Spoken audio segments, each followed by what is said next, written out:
విశాల్ నైని ఒడిలో పడుకొని ఇంకా నైని విశాల్తో తనకు బాబు పుట్టుంటే ఇలాగే పడుకునేవాడని అని చెప్పి అంటుంది. ఏదో ఒక విధంగా చేయి బాగు చేసే బాధ్యత నాది అని చెప్పి ఇంకా నైని అంటుంది. తన కోసం ఇబ్బంది పడద్దని చెప్పి ఇంకా విశాల్ అంటాడు. ఇంకా ఉదయం హాసిని, పావనమూర్తి, దురందర్ నైని తెరిచిన పెట్టె గురించి తిరుగుతూ ఉంటారు. ఇంకా విక్రాంత్ వచ్చి ఏం చేస్తున్నారని చెప్పి అడుగుతాడు.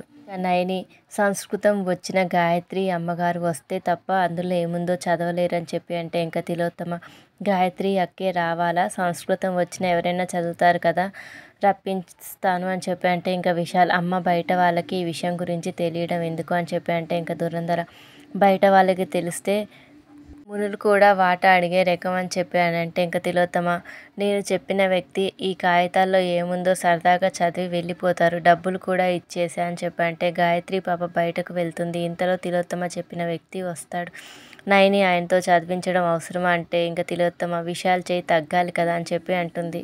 గాయత్రి పాప బయటికి వెళ్ళిందని తెలియగానే ఇంకా విశాల్ తన తల్లి వస్తుందని చెప్పి సంబరపడుతూ ఉంటాడు. గాయత్రి పాప పడుకుంటే గాయత్రీదేవి వస్తుంది. తిలోత్తమ తెచ్చిన పూత అనే వ్యక్తి ఆ పెట్టెను తాకి షాక్తో పడిపోతాడు. ఇంకా విశాల్ నైనికి పెట్టె తెరవమని అంటే నైనికి గాయత్రీదేవి ఆత్మ కనిపిస్తుంది. అమ్మగారే వస్తున్నారని చెప్తుంది. ఇంకా అందరు సరదా పడుతూ ఉంటారు. ఇంకా తిలోత్తమ షాక్లో తెగ కంగారు పడుతూ ఉంటుంది. గాయత్రీదేవిని చూస్తుంది.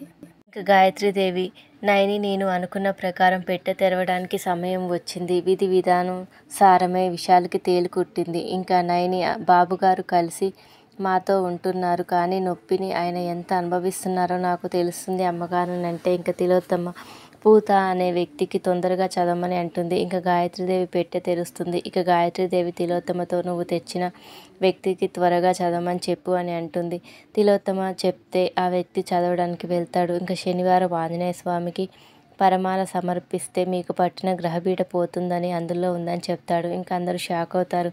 ఇంకా ఆదివారం దీపారాధన చెయ్యాలి అంటే ఇంకా గాయత్రీదేవి పెట్టెదో అతనికి ఒకటి ఇస్తుంది. దాంతో ఆయన అటు ఇటు తిరుగుతాడు. ఇంకా ఆయనకు సంస్కృతం రాదని అందుకే గాయత్రీదేవి కొట్టిందని అందరూ అంటారు. ఇంకా తిలోత్తమతో పాటు అందరూ ఆయన్ని చితక్కొడతారు. ఇంకా చివరకు ఇంకా ఆయన సంస్కృతం రాదని ఒప్పుకొని పారిపోతాడు. ఇక నైని తిలోత్తమ గాయత్రీదేవి ఆత్మ కోసం వెతుకుతారు. ఇంకా గాయత్రీదేవి నిద్రలేస్తుంది. పూతను చూసి నవ్వుతుంది. డబ్బులు వేస్ట్ అయ్యాయని తిలోత్తమ వల్లభ ఫీల్ అవుతూ ఉంటారు. ఇంకా నైని హాసినిలు అక్కడికి వచ్చి ఇంకా సెటైల్ వేస్తూ ఉంటారు. Thank you for watching. Please subscribe my channel.